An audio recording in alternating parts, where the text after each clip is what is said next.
Hello friends, आज की इस वीडियो में हम लोग देखने जा रहे हैं रीजनिंग का 5 कदम और ये सेशन को हम लोग आगे कंटिन्यू करते हैं।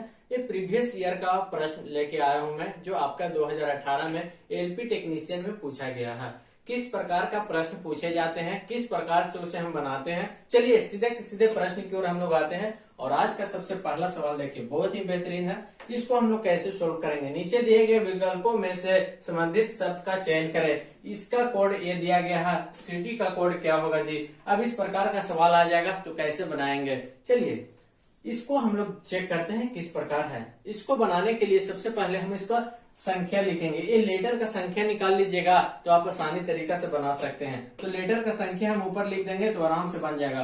पी का क्या होता है, 16 होता है। यू का क्या होता है, 21 होता है। और एन का 14 और ई का क्या होता है, 5 होता है। उसी प्रकार एस का क्या होता है, 19 और एक्स आपका कितना नंबर पे, 24 और क्यू 17, एफ 6 और सी कितना पे, 3, आई 9 और टी 20 और वाई 25 पे।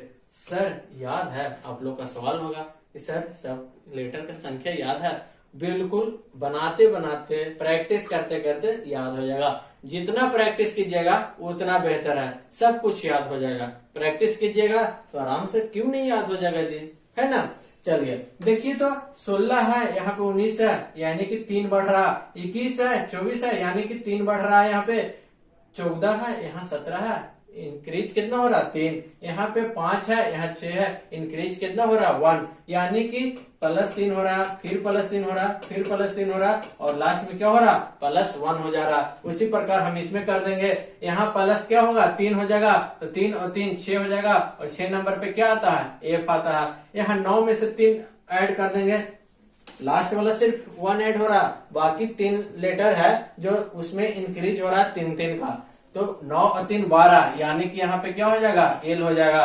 20 और 3 23 यानी कि डब्ल्यू हो जाएगा जी। और 25 में 1 हो जाएगा, लास्ट वाला संख्या 1 इंक्रीज हो रहा, तो यहाँ पे क्या हो जाएगा, 26 यानी कि जेड हो जाएगा। यहाँ पे क्या हो जाएगा, Z. A fail W Z, देखिए तो किसमें है, A fail W Z option number D में है, ऑप्शन नंबर डी में है। तो इस प्रकार से आप बना सकते हैं। प्रीवियस ईयर का प्रश्न है। चलिए अगला प्रश्न की ओर हम लोग बढ़ते हैं।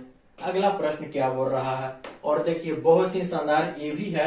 देखिए, निम्नलिखित को उपयुक्त विकल्प के साथ पूरा करें। ये आपका कंडीशन दिया गया है। अगला कंडीशन क्या हो सकता है, ये आपका क्या है जी, ये आपका नजर आएगा तो 23 का स्क्वायर नजर आएगा। ये आपका यहाँ पे नजर आ जाएगा 21 का स्क्वायर, क्या है 21 का स्क्वायर। ये आपका यहाँ पे नजर आ जाएगा, ये आपका नजर आ जाएगा 31 का स्क्वायर, क्या आ जाएगा 31 का स्क्वायर। अब देखिए, ये आपका 23 का स्क्वायर, ये आपका 21 का स्क्वायर, ये आपका 31 का स्क्वायर, तो अगला संख्या क्या होगा।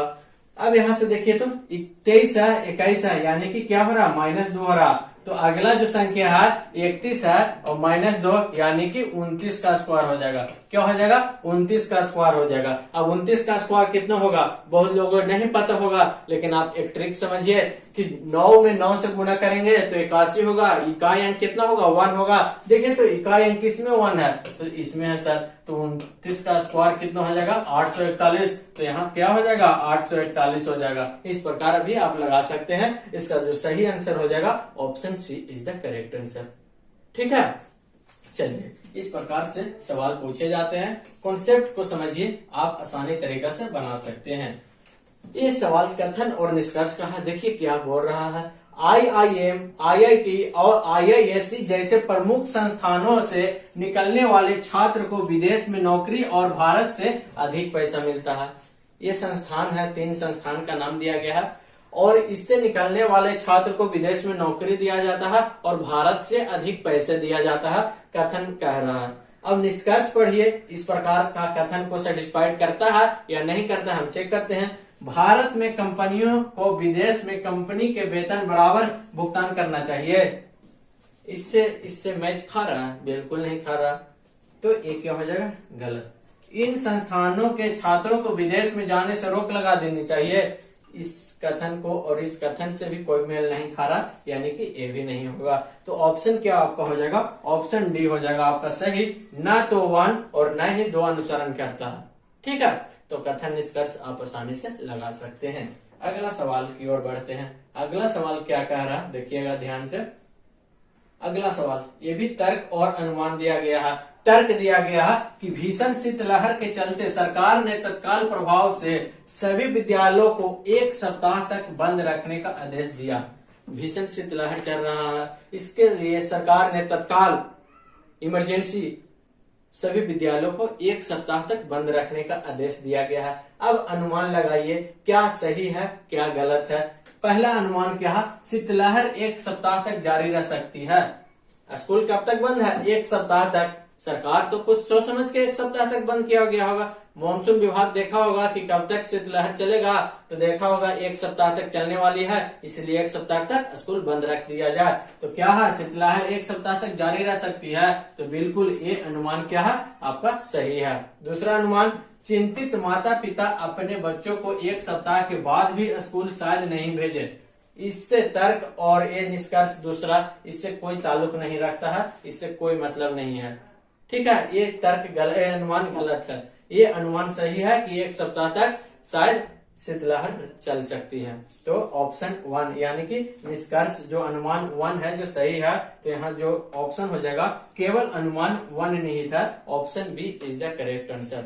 ठीक है, अगला सवाल की ओर हम लोग बढ़ रहे हैं। अगला सवाल क्या कर रहा है बाबू, देखिए ये भी बहुत ही बेहतरीन सवाल है। नीचे दी गई छवि दिए गए 4 उत्तर विकल्पों में से किस एक में सन्निहित है, बताइए कि वह प्रश्न किसमें है। एक प्रकार की आकृति है, ये आपका क्या है, चित्र है। अब ये 4 ऑप्शन है, ये चित्र किसमें सन्निहित है, छिपा हुआ है। ये चित्र किसमें छिपा हुआ है, कौन सा ऑप्शन में छिपा हुआ है, चित्र संख्या 1 में, चित्र संख्या 2 में, 3 में, 4 में, किसमें छिपा हुआ है। तो आप देखिएगा यहाँ से इस प्रकार है, तो देखिए तो इस प्रकार आ रहा है। चलिए यहाँ से आ रहा है, यहाँ से आ रहा है, यहाँ से आ रहा है। देखिए इस प्रकार की आकृति इसमें नहीं बन रहा, इसमें बन रहा है नहीं, क्योंकि इसमें बंद है, इसमें क्या है, खुला है, ये भी नहीं बनेगा, इसमें बंद है। चलिए ये चेक करते हैं, यहाँ से आया जी, इस प्रकार आया, यहाँ से आया, चलिए यहाँ से आया। अब इस प्रकार के इधर की नहीं है, देखिए तो यहाँ पे इधर है, तो ये भी नहीं होगा, तो केवल हो जाएगा चित्र नंबर डी सही होगा। चित्र नंबर डी कहाँ है,